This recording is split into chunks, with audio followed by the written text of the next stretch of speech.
Bueno, pues como ustedes se dieron cuenta, los que fueron a misa, que el domingo pasado se cerró el año litúrgico. Ahí fue el último domingo ordinario del año litúrgico. El número treinta y tantos, no me acuerdo con precisión cuál, pero son como 30 o 30 y tantos. Y comienza el tiempo de Adviento. Tiempo de Adviento que quiere decir tiempo de preparación, de recogimiento, de reflexión, de introspección para prepararse para que cada uno de nosotros sea un pesebre,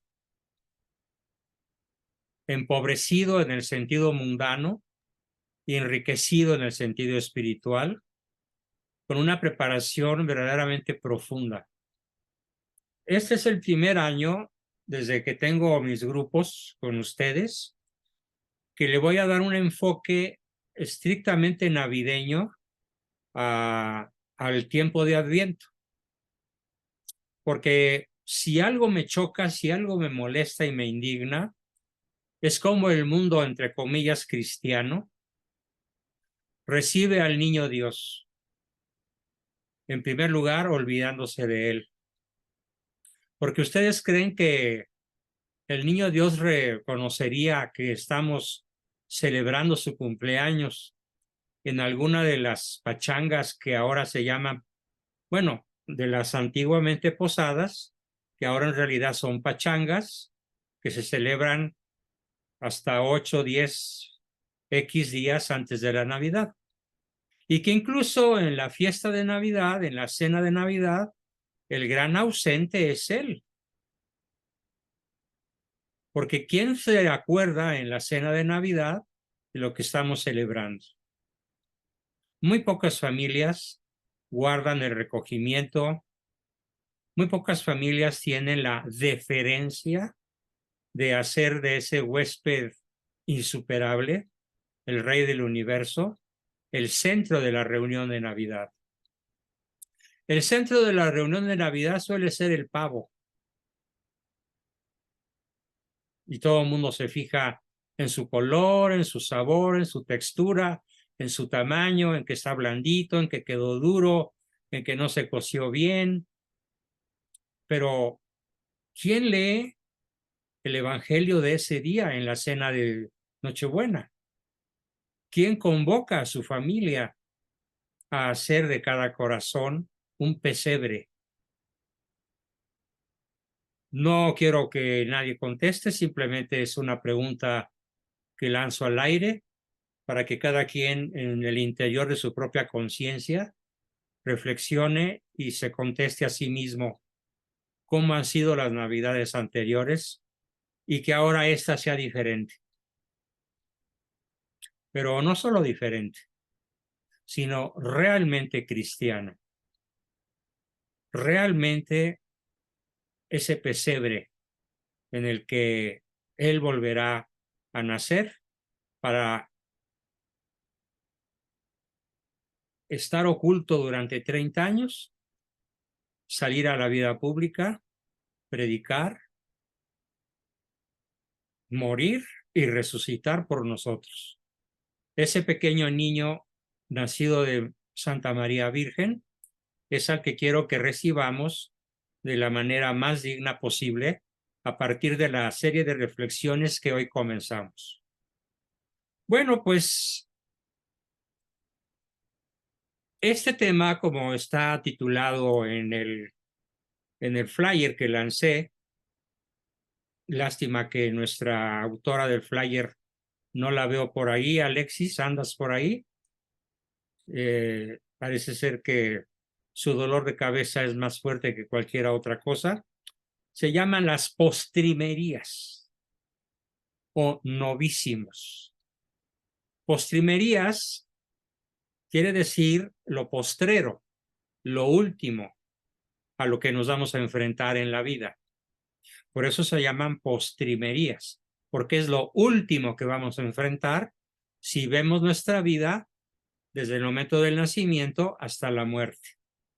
Pero si lo vemos al revés, si lo vemos como lo más importante a lo que nos vamos a enfrentar y nunca antes nos habíamos enfrentado, entonces se llama de una manera diferente, pero que tienen el mismo significado, los novísimos. Así que cada quien puede escoger cómo llamarle a muerte, juicio personal de Dios, purgatorio, infierno y cielo. Los 5 novísimos.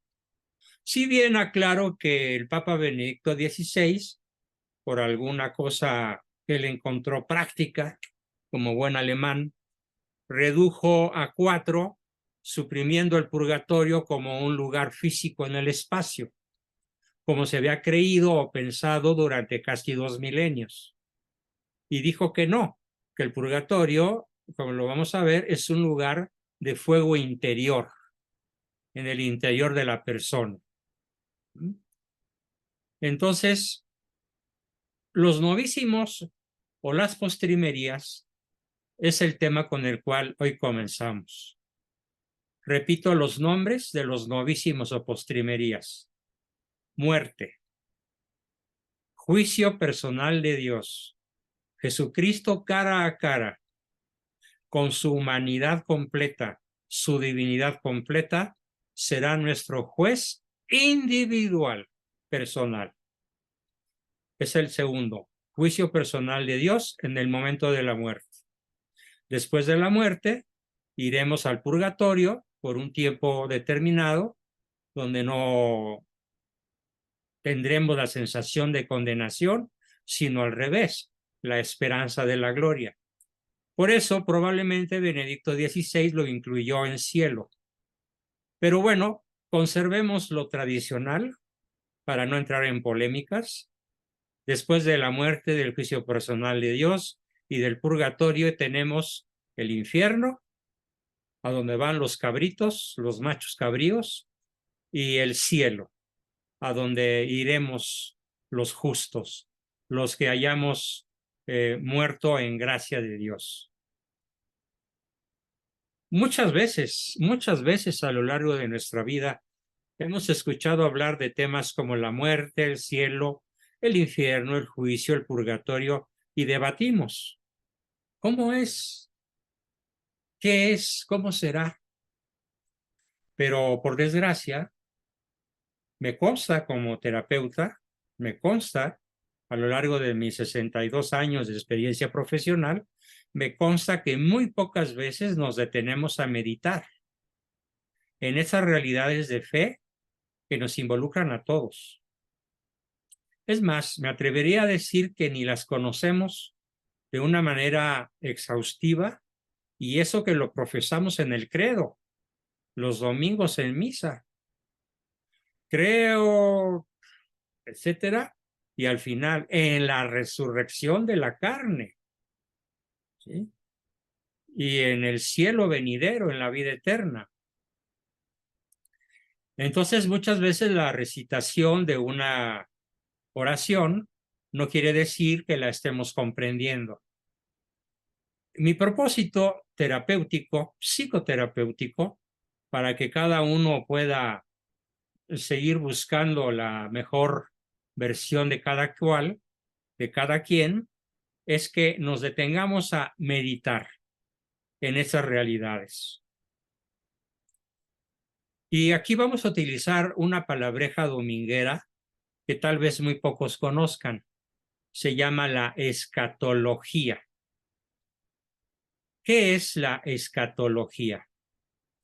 La escatología es la rama de la teología sistemática que trata sobre los novísimos o sobre las postrimerías, sobre las cosas últimas del ser, la muerte, el juicio, el cielo, el infierno o el purgatorio. Las verdades esenciales de la escatología han sido definidas principalmente, y este es un conocimiento muy, muy interesante, ¿sí? Fue definido en el Cuarto Concilio Lateranense, en el año 1215, hace poco más de 800 años.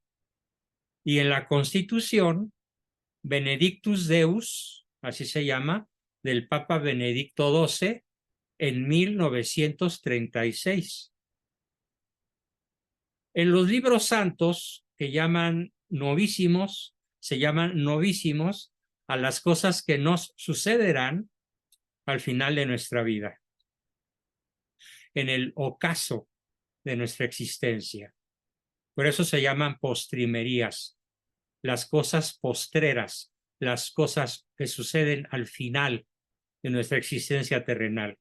Y visto al revés, como lo decía, la palabra novísimos viene del latín novissimus, que significa último, postrero o postrimerías.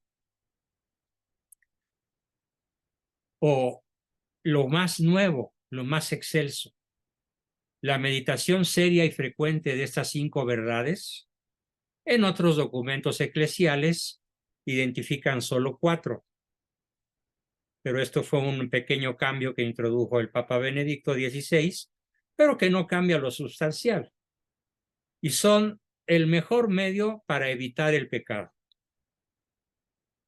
Por eso, en busca de la mejor versión de nosotros mismos, comencemos hoy a hablar del mejor medio para evitar el pecado. Como dice el Espíritu Santo, nos lo dice en el libro de Eclesiastés, capítulo 8, versículo 40.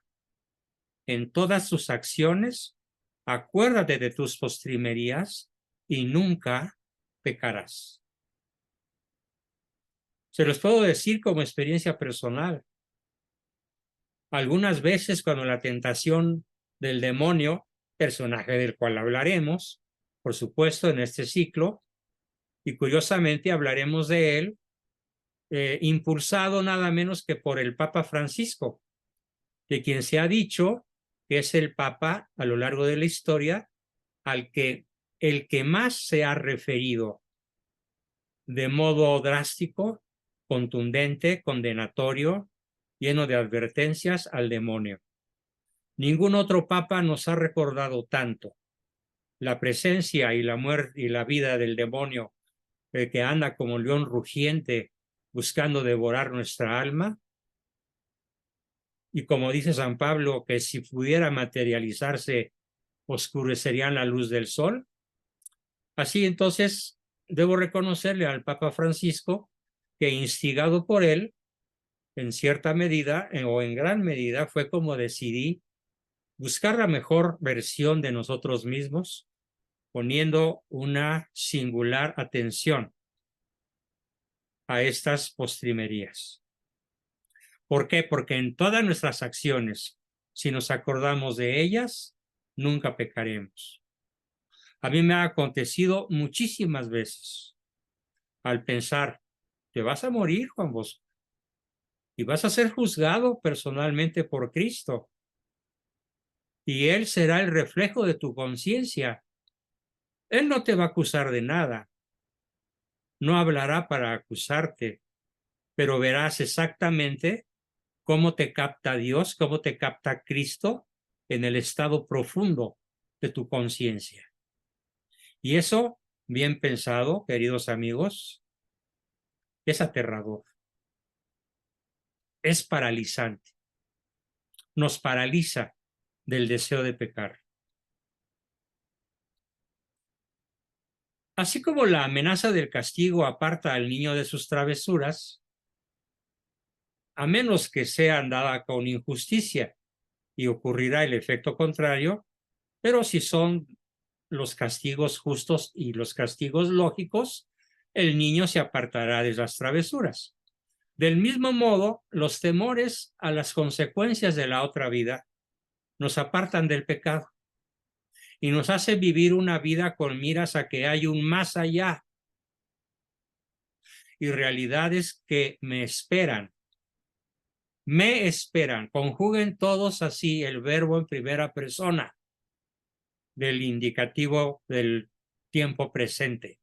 Me esperan con miras a las consecuencias de mis acciones en esta vida.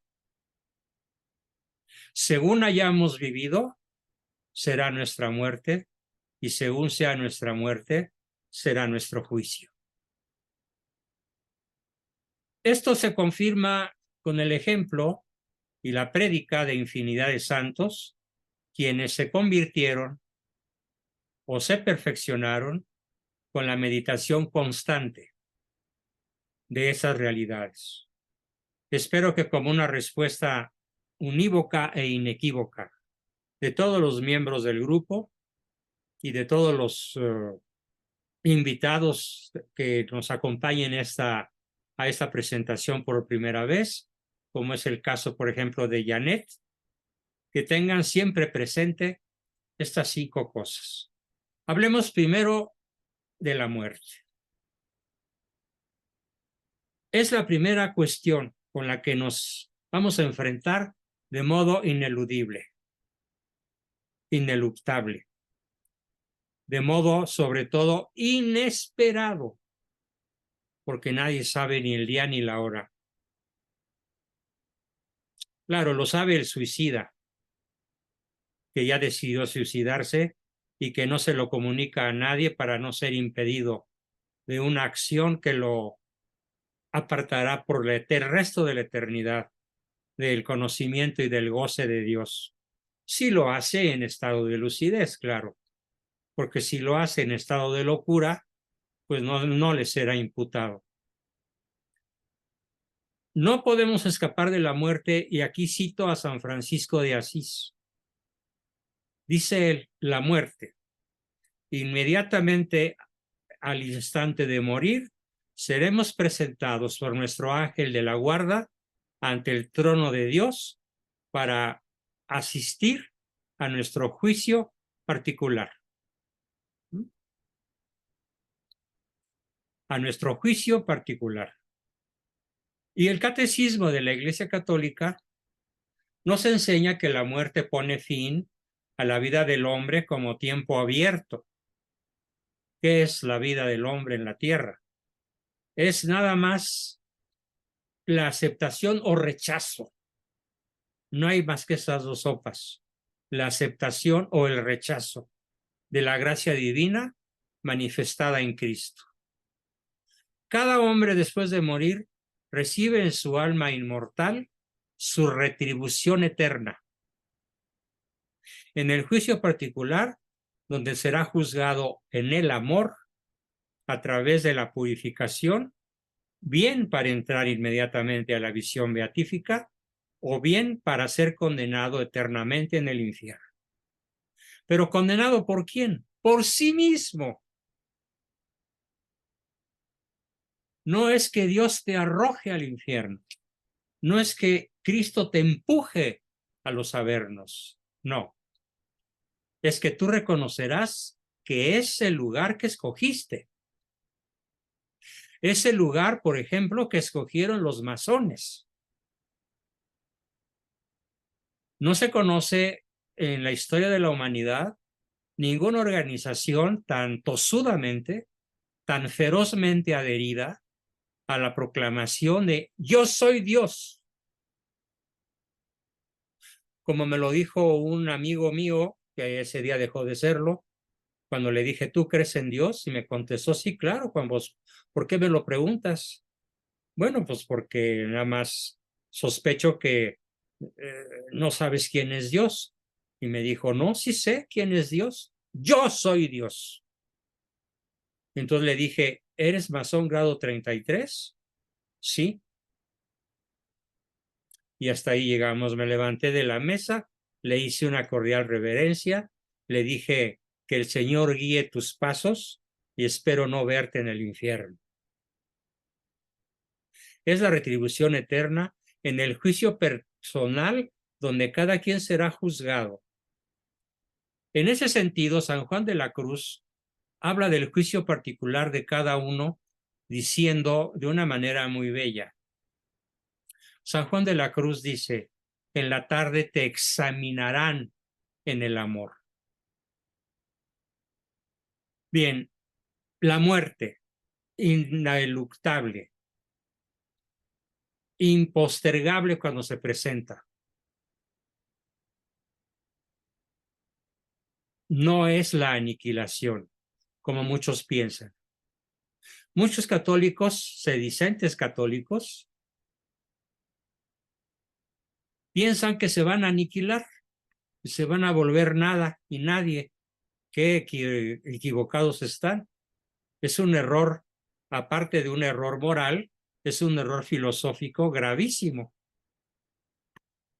Nadie va a ser aniquilado porque somos inmortales.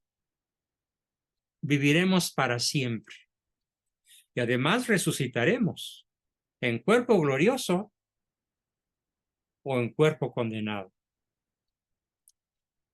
Pasemos ahora al cielo.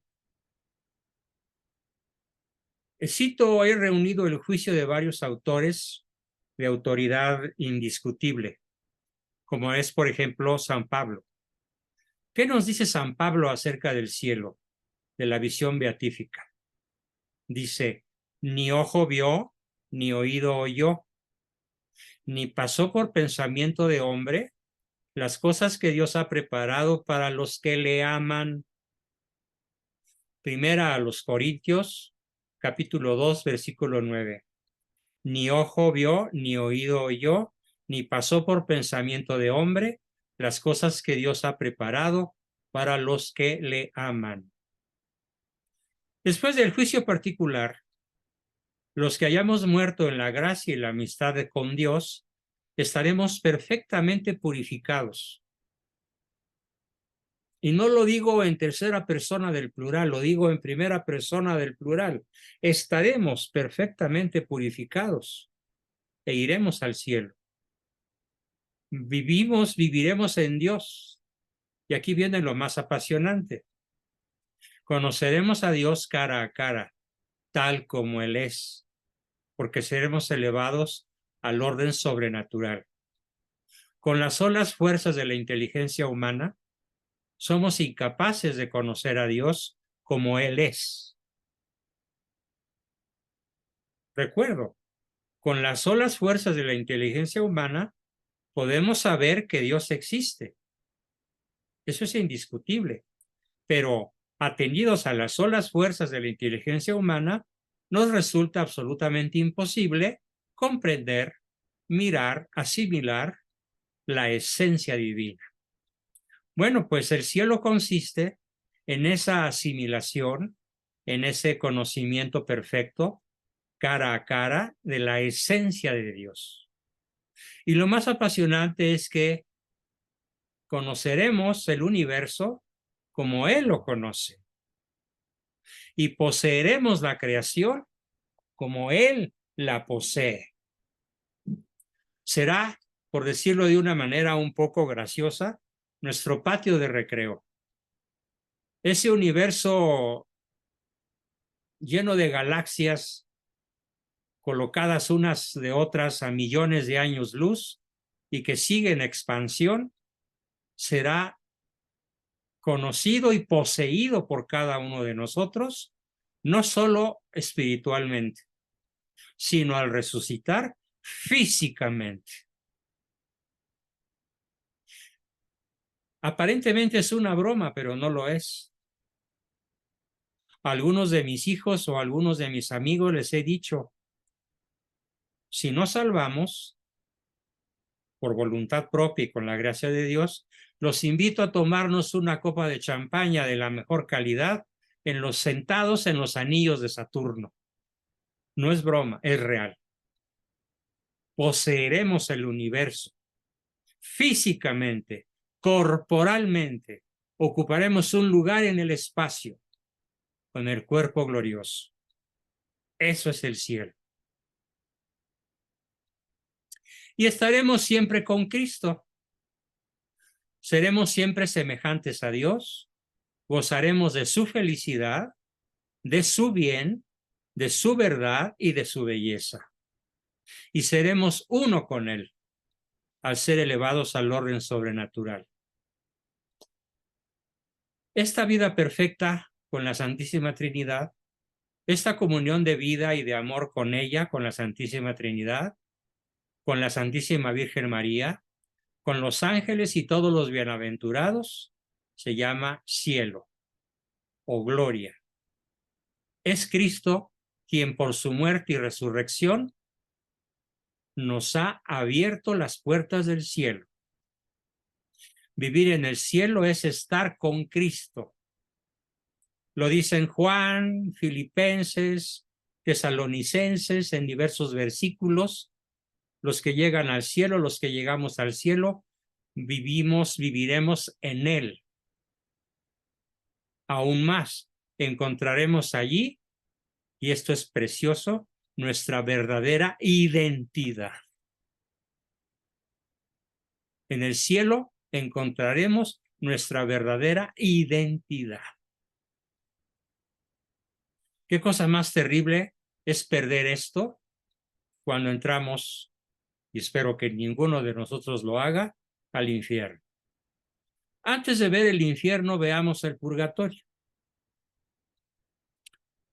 Los que hayan muerto en la gracia y en la amistad de Dios, o tal vez más realistamente, los que hayamos muerto en la gracia y en la amistad de Dios, pero imperfectamente purificados, aunque estemos seguros de nuestra eterna salvación, sufriremos después de nuestra muerte una purificación temporal, a fin de obtener la santidad necesaria para entrar en la infinita alegría del cielo. La Iglesia llama purgatorio a esta purificación final de los elegidos, que es completamente distinta del castigo de los condenados. Esta enseñanza se apoya también en la práctica de la oración por los difuntos, de la que ya nos habla desde in illo tempore la Sagrada Escritura. Cito a Mateo 12:46. Por eso mandó Judas Macabeo hacer este sacrificio expiatorio en favor de los muertos para que quedaran liberados del pecado. Desde los primeros tiempos, pues, la Iglesia ha honrado la memoria de los fieles difuntos. ¿Qué cosa más absurda decir que en México celebramos el Día de los Muertos? No, señores, no, señoras, no, amigos, no, pacientes, no, invitados. Este modo ramplón propio de chairos de decir que el día 2 de noviembre es el Día de los Muertos, es no saber nada de nuestra fe. No se dice así. ¿Cómo se dice? El Día de los Fieles Difuntos. Y el día primero es la festividad de todos los santos, de los que ya están en la gloria del Señor. Pero el día 2 es la festividad de aquellos que todavía no están en la gloria del Señor, pero lo van a estar. Y por eso le llamamos la fiesta de los fieles difuntos. Olvídense de ese nombre chabacano del Día de Muertos, por favor. Adquiramos verdadera cultura católica y llamémosles a las cosas por su nombre correcto.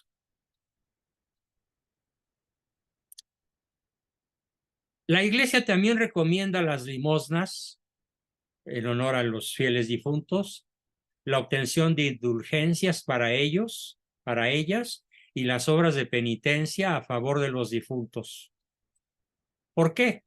Porque los que mueren en la gracia y en la amistad de Dios, pero imperfectamente purificados, aunque estén seguros de su eterna salvación, sufriremos después de nuestra muerte una purificación, a fin de obtener la santidad necesaria para entrar en la alegría del cielo. La Iglesia llama purgatorio a esta purificación final de los elegidos, que es completamente distinta al castigo de los condenados. La Iglesia ha formulado, esto es historia, es un dato interesantísimo. La Iglesia ha formulado la doctrina de la fe relativa al purgatorio en los concilios de Florencia, año de 1304, y en el Concilio de Trento, allá por mediados del siglo XVI, 1570 y tantos, porque duró muchos años el Concilio de Trento.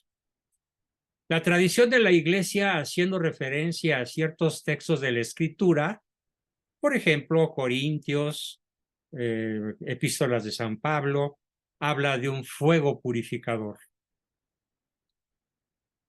Extendiéndome un poco sobre el concepto de purgatorio, digamos que respecto a ciertas faltas ligeras, es necesario creer que antes del juicio existe un fuego purificador, según lo que afirma aquel que es la verdad, al decir que si alguno ha pronunciado una blasfemia contra el Espíritu Santo, esto no le será perdonado, ni en este siglo ni en el futuro, como lo dice Mateo en 12:31. En esta frase podremos entender que algunas faltas pueden ser perdonadas en este siglo por la confesión o por la contrición perfecta, pero en otras serán perdonadas en el siglo futuro, es decir, en el purgatorio. Doctrina de San Gregorio Magno, en el capítulo 4 de su extraordinario libro Dialogi, que significa los diálogos, escritos por San Gregorio Magno. Y ahora entremos a la descripción tremenda, terrorífica, espeluznante del infierno. El infierno significa permanecer separados de él, de nuestro Creador y nuestro último fin, para siempre, por nuestra propia y libre elección. Morir en pecado mortal, sin estar arrepentidos ni acoger el amor misericordioso de Dios. Eso significa elegir este fin para siempre. Una vez muerto el cuerpo, no hay regreso, no hay retorno, no hay posibilidad de arrepentimiento.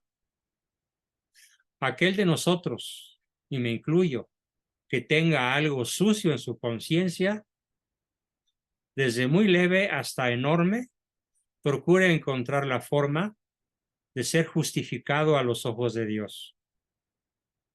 Sobre todo mientras estemos vivos y al alcance de un sacerdote, mediante la confesión.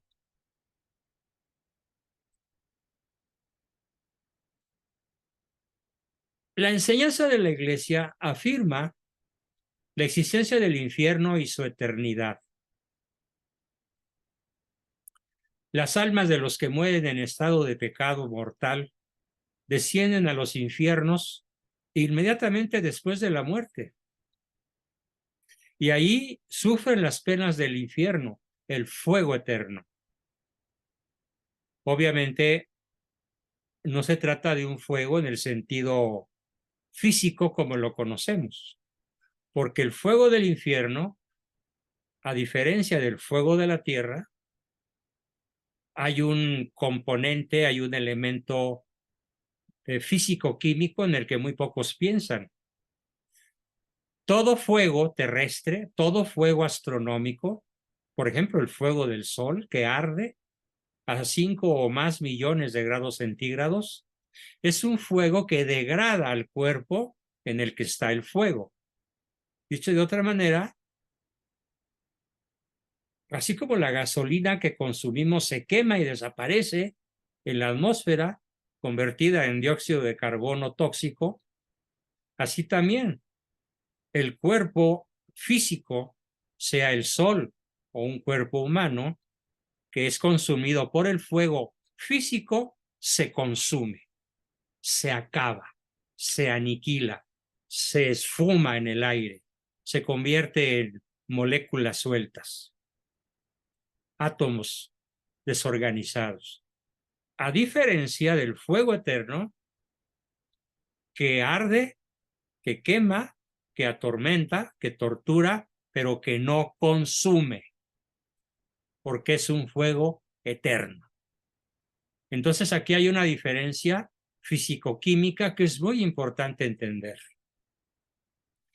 La pena principal del infierno, sin embargo, no es el fuego, que será obviamente uno de los focos de tortura más terribles para el cuerpo resucitado en desgracia. La pena principal del infierno no consiste del fuego, pues, sino en la separación eterna de Dios.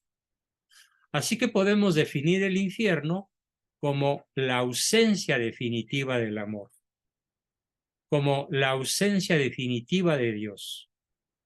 Dios desaparece para siempre de nuestro lado. Digamos literalmente que se olvida de nosotros para el resto de nuestra eternidad.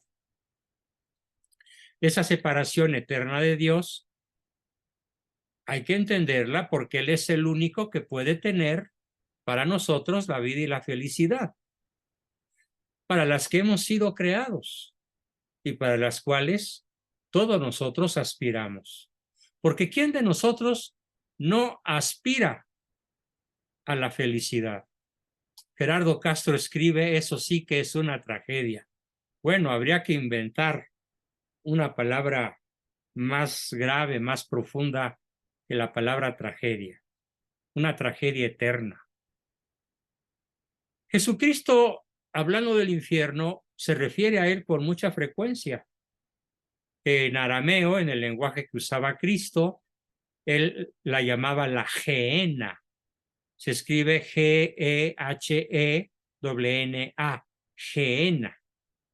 Se traduce del arameo al castellano como el infierno,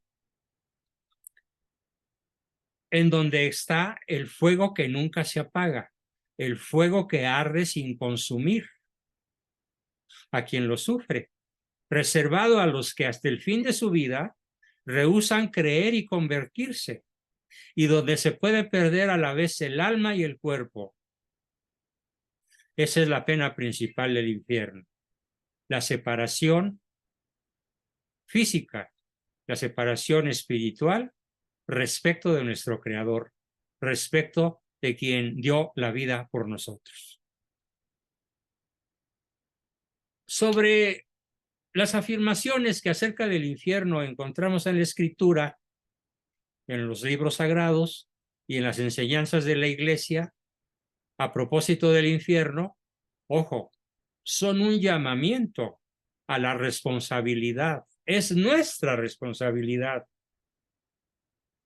con la que el hombre, cada uno de nosotros, debemos, o nos conviene, mejor dicho, usar de nuestra libertad. Y aquí viene la frase o el enunciado más importante de esta sesión.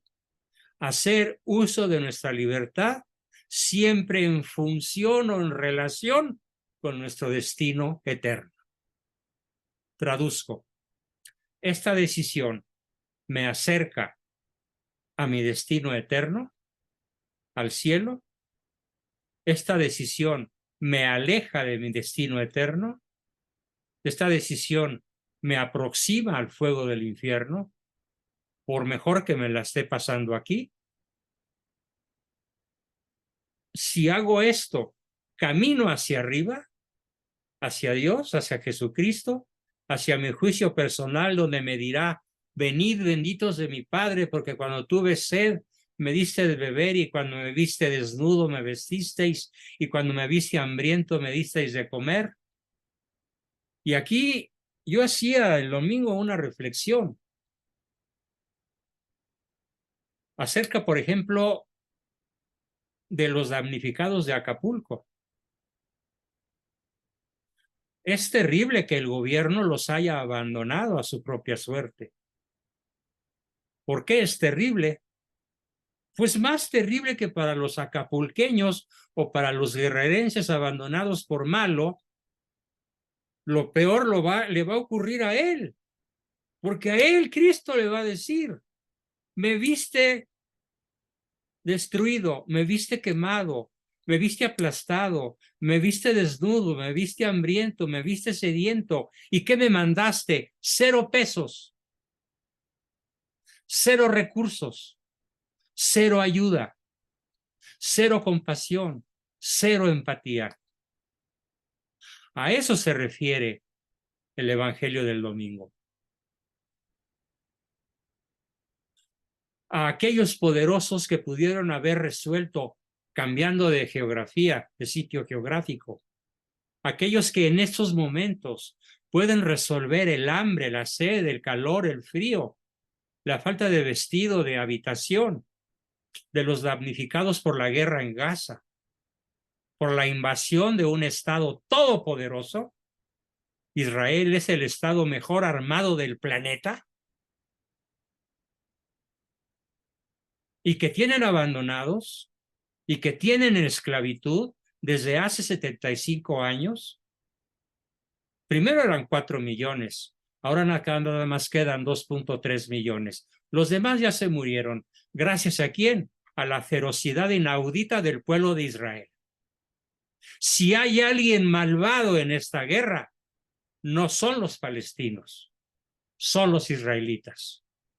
Y lo digo, enójese quien se enojare, y estoy dispuesto a afrontar las consecuencias, sean cuales sean, de lo que estoy diciendo. Claro, condeno el ataque terrorista de Hamás, pero se entiende que un desesperado busque la manera de restablecer el Estado de Derecho para hacer reales las palabras de Cristo. ¿Por qué estoy en el infierno? Porque te vi hambriento y no te di de comer, porque te vi herido y no restañé tus heridas, porque te vi sin hogar y no reconstruí tu vivienda, porque te vi desnudo y no restauré tu cuerpo, ni vestí tu desnudez, ni tuve compasión de ti. ¿Quién será juzgado de esta manera, de la manera más contundente? Los jefes del pueblo de Israel, comenzando por Benjamín Netanyahu, probablemente el criminal de guerra más frenético y más enloquecido de toda la historia de la humanidad. Así que a esto se refiere justamente la afirmación de la Escritura y las enseñanzas de la Iglesia acerca de quiénes van a ir al infierno. Los que hicieron todo esto y no siguieron el consejo y la petición evangélica, o los que sufrieron los embates de la furia de la naturaleza y dejaron abandonados a su propia suerte a las víctimas. Para ellos es el fuego del infierno. La Iglesia hace un constante llamamiento apremiante a la conversión, porque la vida tiene sus días contados, porque vivir equivale a la realización en el sufrimiento y al cabo sucumbir. Toda criatura es como una gota segregada, del infinito océano que ha de acrisolarse en el uso correcto del libre albedrío. Arrojada a las orillas del mundo, será resecada por el sol ardiente de su existir para finalmente evaporarse y regresar al mar. Así es nuestra vida. De ahí se desprenden las postrimerías: muerte, juicio, purgatorio, infierno y gloria. Dios nos da la gracia de perseverar hasta el final y poder alcanzar la vida eterna. Bueno, hasta aquí mi explicación del día de hoy, y la próxima sesión, que será el miércoles, Dios mediante, si Dios nos presta vida, hablaremos de un personaje del que muy pocos o nadie se atreve a hablar: del demonio, del poder que tiene sobre nosotros y de cómo nos conviene conocerlo, combatirlo, vencerlo y abandonar las pompas que nos promete para siempre. Bien, comenzamos como siempre al terminar mi exposición con sus comentarios, preguntas, aportaciones y todo lo que nos quieran decir. Voy a pausar la grabación y continúo.